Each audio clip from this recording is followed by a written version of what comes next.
मानवी के मामले को लव जिहाद से जोड़कर देखा जा रहा है और बेटियों को बचाने के लिए लव जिहाद के खिलाफ कानून बनाने की मांग अब जोर पकड़ने लगी है। हालांकि बिहार में पहचान छिपाकर शादी करने, जबरन शादी के लिए दबाव बनाने और धर्म परिवर्तन के लिए जुर्म करने का ये कोई पहला मामला नहीं है।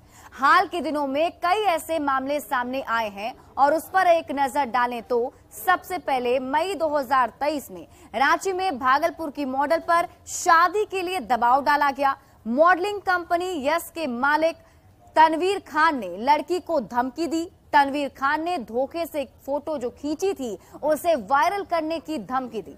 मुंबई जाने पर भी तनवीर ने लड़की को परेशान करना नहीं छोड़ा। मई 2023 में पूर्वी चंपारण के तुर्कोलिया में भी लव जिहाद का मामला सामने आया था। यहां पर मोहम्मद तालिक रजा ने हिंदू लड़की से शादी की और फिर भाग गया। पीड़ित लड़की उत्तर प्रदेश के बुलंदशहर की निवासी थी। मई 2023 में ही सीतामढ़ी में लव जिहाद का मामला सामने आया, जहां अब्बास मंसूरी ने नाम बदलकर हिंदू लड़की से पहले प्यार किया, फिर शादी की नीयत से नेपाल ले जा रहा था। बॉर्डर पर उसे पकड़ लिया गया। इसके बाद जनवरी 2023 में पटना में लव जिहाद का मामला सामने आया। जाकिर मियां ने रोशन नाम बताकर हिंदू लड़की से मंदिर में शादी कर ली और शादी के बाद लड़की को छोड़कर फरार हो गया। तो वहीं फरवरी 2023 में पूर्णिया में लव जिहाद का मामला सामने आया, जहां चांद मोहम्मद ने हिंदू युवती को अपने प्रेम जाल में फंसाकर घर से भगा लिया। 48 घंटे के भीतर पुलिस ने जोगबनी में लड़की को पकड़ा। पिछले साल नवंबर में पूर्णिया में 2 और मामले सामने आए थे। वहीं नवंबर 2022 में कटिहार में लव जिहाद का मामला सामने आया था। तौकीर आलम ने पहचान छिपाकर हिंदू युवती से शादी की। असलियत सामने आने पर लड़की पर धर्म परिवर्तन के लिए दबाव डाला गया। दिसंबर 2022 में भी सिवान में लव जिहाद का मामला सामने आया। यूपी के कलीमुल्लाह शेख ने अपनी पहचान छिपाकर हिंदू लड़की से शादी की और शादी करने के बाद युवती पर धर्मांतरण के लिए दबाव डाला गया और विरोध करने पर लड़की के साथ मारपीट की गई और फिर लड़की को छोड़कर भाग गया। तो ऐसे में ये कोई पहला मामला मानवी राज का नहीं है, बल्कि अगर आप एक नजर डालें तो करीब 2022 से लेकर 2023 तक कई सारे ऐसे मामले सामने आ चुके हैं। अब ऐसे में समझना ये जरूरी है कि लव जिहाद आखिर क्या है। तो जो लव जिहाद है वो 2 शब्दों से मिलकर बना है। लव का मतलब होता है प्यार, मोहब्बत या फिर इश्क, लेकिन जिहाद का अर्थ होता है मकसद पूरा करने के लिए पूरी ताकत लगाना, यानी मकसद पूरा करने के लिए झूठी मोहब्बत का इस्तेमाल करना लव जिहाद है। धर्मांतरण के लिए लव जिहाद के इस्तेमाल के कई मामले सामने आ चुके हैं। धर्मांतरण में लव जिहाद का इस्तेमाल का टूल की तरह इस्तेमाल किया जाता है और धर्म विशेष के लोग इस टूल का इस्तेमाल धर्मांतरण के लिए ही करते हैं, यानी दूसरे धर्म के लोगों को प्यार के जाल में फंसाकर धर्मांतरण कराया जाता है। पहचान छिपाकर दूसरे धर्म की लड़कियों से पहले प्यार करते हैं, बाद में धर्मांतरण करने के लिए अत्याचार करते हैं और इससे दबाव और अत्याचार के ऐसे मामलों को लव जिहाद कहा जाता है। पहले लव जिहाद शब्द को मान्यता नहीं थी। शुरू में श्रीराम सेना के प्रमोद मुतालिक ने यह मुद्दा उठाया था।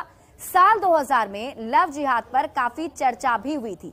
2016 में केरल में लव जिहाद का मामला सामने आया था, जहां 2016 में अकीला अशोकन ने मुस्लिम युवक से निकाह किया था। हालांकि केरल हाईकोर्ट ने इस शादी को रद्द कर दिया। कई राज्यों ने लव जिहाद को काफी गंभीरता से भी लिया है और कई बीजेपी शासित राज्यों ने लव जिहाद के खिलाफ कानून भी बनाए हैं और वहां पर वैसे कानून अभी लागू भी हैं। तो लव जिहाद पर कानून क्या कहता है वो भी समझिए। लव जिहाद शब्द को कानून मान्यता नहीं मिली है, लेकिन कोर्ट भी ये मानता है कि लव जिहाद होता जरूर है। लव जिहाद रोकने के लिए कोशिशें भी हो रही हैं।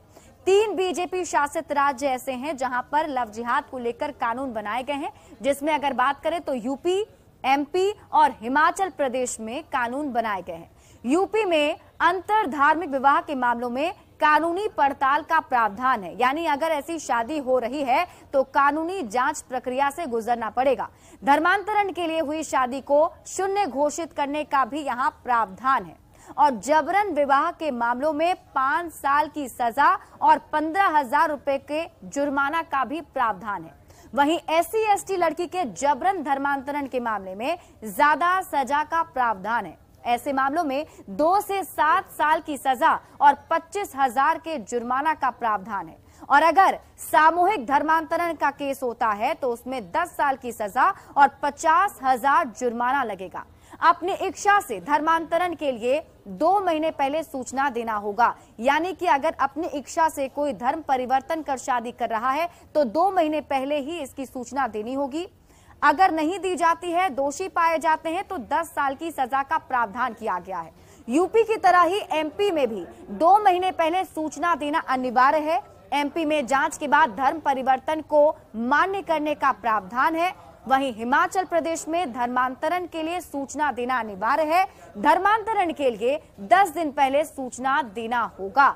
जबरन धर्मांतरण मामले में यहां 5 साल की सजा हो सकती है। तो 3 ऐसे राज्य हैं जहां पर कानून बनाए गए हैं और ऐसे में जब बिहार में भी काफी ज्यादा लव जिहाद के मामले सामने आ रहे हैं तो बिहार में भी कानून बनाने की मांग अब उठ रही है। बीजेपी ने